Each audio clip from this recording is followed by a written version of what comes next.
Hello, everyone, and welcome to Blaugrana Everything News Roundup.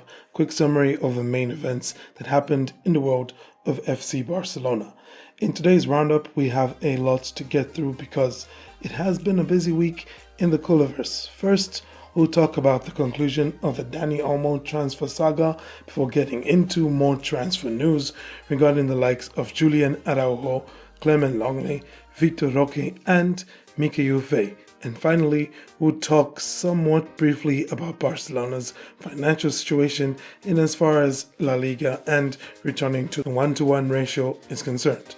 But before we go any further, some congratulations are in order to Eric Garcia, Fermin Lopez, and Pau Cubarsi, all of whom played a pivotal role as Spain's football team brought home Olympic gold. Fermin Lopez in particular was unplayable at this tournament, and he proved just why Barca fans should be very excited to watch him with this season, and he also proved why you should hit that like button and hit that subscribe button too. Leave a comment while you're at it. Okay, now that I have successfully inserted myself into something that has absolutely nothing to do with me, let's get into the transfer news. So, unless you've been living under a rock, you're probably aware that Barcelona have succeeded in their pursuit of Dani Olmo. The final value of the deal is believed to be worth about 60 million euros, inclusive of add-ons. It's been reported that Hansi Flick considers Dani Olmo to be a player of total intelligence, perfect for his quality of play, someone who is willing to help in different positions, and a quality player with technique and versatility. My thoughts on this deal: I do feel that Leipzig will definitely walk away the happier party because I kind of feel like Barcelona overpaid here for Dani Olmo. Having said that, it's not like Olmo is a slouch of a player. He's not a waste man. He's a top class player on his day, and we saw that at Euro he can be a game changer as well. I will talk at greater length in a separate video looking at what exactly Barcelona could expect from Olmo. But aside from that, I'll just say that I wish him all the best in his time at Barca, and we probably need to have a conversation about how Barcelona have given away that number 20 jersey that used to be worn by their captain to Dani Olmo without officially saying goodbye to their captain first. It's pretty strange. Anywho, let's talk about the Julian Araujo news. It is now being widely reported that Barcelona and Bournemouth have now closed the transfer of Julian Araujo for about 10 million euros. So the deal is all but done, pending Araujo and Bournemouth agreeing personal terms and Araujo passing a medical. Of course, my thoughts on this one: well, I am a bit sad that after years of no quality depth in that right back slot, Barcelona finally achieved that with Koundé, Araujo and Hector Fort, and no sooner was that the case than Barcelona decided to sell Julian Araujo. I feel he would have been a useful player to keep around, but he was also one of those players who felt that the club signed him to begin with because they wanted to eventually move him on, much like what we saw happen with Emerson Royal. Nevertheless, Julian Araujo had a decent stint at Las Palmas, and hopefully Iraola can get him to hit even greater heights at Bournemouth.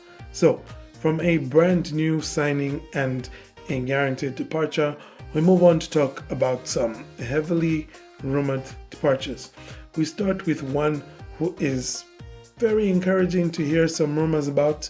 That is, of course, Clement Lenglet. It would seem that trusting him with minutes during preseason and having Hansi Flick say nice things about him finally convinced reluctant clubs like Atletico de Madrid to make a formal approach to him, and miraculously, both Atleti and Lenglet are pushing for the move that is happening to be a permanent one.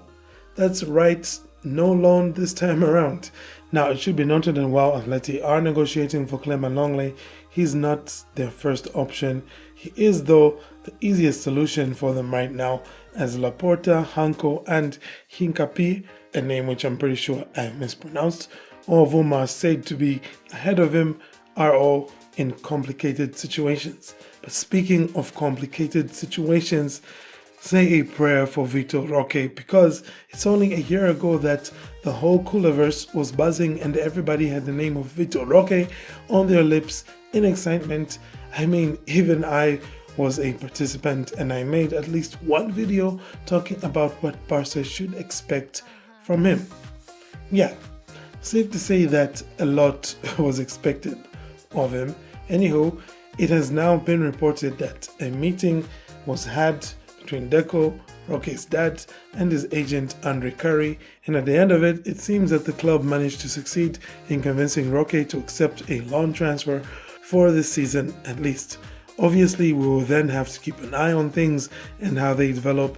I've since revisited my Vitor Roque video though, and I have to say that rather stubbornly, I still agree with a lot of what I said.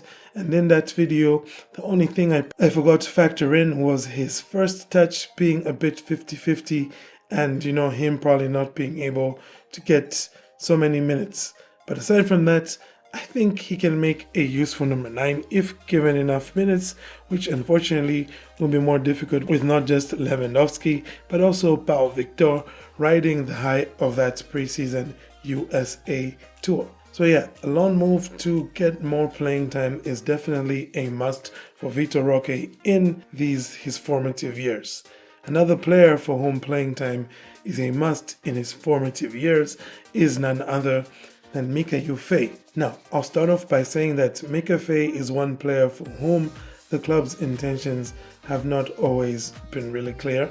It's understandable that the emergence of Pau Culerverse led to lower chances of Faye getting minutes in the first team, but it does not explain why he has never played even one 90-minute match for the club. Anyway, whatever might be going on, it seems Barca have received an offer from Rennes. Rennes sent a formal bid to Barcelona for Mika Faye worth around 10 million euros with a sell-on clause of around 20 to 25%. Barca, however, still ask for a buyback clause as a key step to let Mikayil Faye leave, for Barca to still maintain control over him in his future, should he blow up. So what I don't get is why the club just doesn't play him or loan him to a team where he'd be guaranteed minutes like they did with Julian Araujo and Las Palmas last season. Anyway, enough of transfers. Let's talk a bit about the financial side of things that is at the heart of all this transfer business Barcelona have been conducting. So, there was good news for Barcelona this past week in the form of Barca finally receiving the 40 million for a stake in Barca Media that was supposed to have been paid by Libero like 12 months ago really. Barcelona are instead going to get the money from Aramac. The intention is to expand the strategic relationship as a new partner of Barca Vision and partner of Espai Barca, which is of course the project to build the new Camp Nou. The club has officially received the 40 million euros that was due. However, they are still not yet back to the 1-to-1 sales and savings versus expenditure ratio, but they're much closer. They still need to achieve additional income such as the Nike renewal deal or facilitate exits. Barcelona's priority right now is to make sales, and this last bit in particular, talking about prioritizing sales, will explain everything about the sales of players like Julian Araujo and why the club is reportedly open to the departure of Frenkie de Jong for a fee of about 16 million euros. That, however, is a whole other video for a whole other day, because I think we all know that Frenkie de Jong might not be so willing to leave Barcelona just yet. Anywho, that is basically that.